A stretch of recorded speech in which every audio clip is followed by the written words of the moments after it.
بنارن هجا از نها لنخوشخانه گل آباجاری حسکی ما کل دو من بریندار هیا از جی بریندار آویتنا گلین بی سروبر ین کو دخوازن روژن ما ین پیروز رش بکن و کند بینن کو اف ده انجاما گل آویتنا بی سروبر کو براسی yani li bajarê Hesekê niha jî dema ku em qey dikin yanî gule di ser nexweşxaneyê re derbas dibin. Yani ev jî diyardeyeke pir xeternak li ser civakê. Niha jî ez dixwazim rewşa wî nas bikim ji karmendên nexweşxaneyê. Tu çawa ye? هلا والله. Niha rewşa wî çawa ye?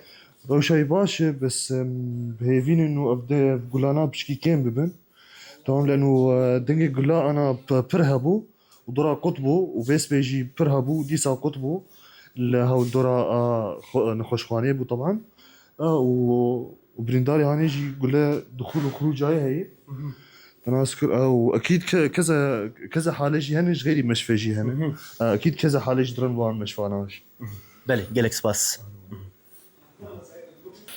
بله و دیت یعنی اف کارمندی نخوشخانه گل آباجاری حسکیه جخوا ام لیور نخوشخانه گل آباجاری حسکی ام بانگ هزین اولکاریا هندرین دکن گوره لبر وان کسین کو دخوازن شاهین ما رش بکن روژن ما ین پیروز وها درباس بکن هیویا ما اوکو اف کسین گلیان داویجن بزانبن آویتنا گلیان و انجام و ev kesê ku dixwast yanî derkeve kolanان lê di encama gule avêtinê ew jî birîndar bûye.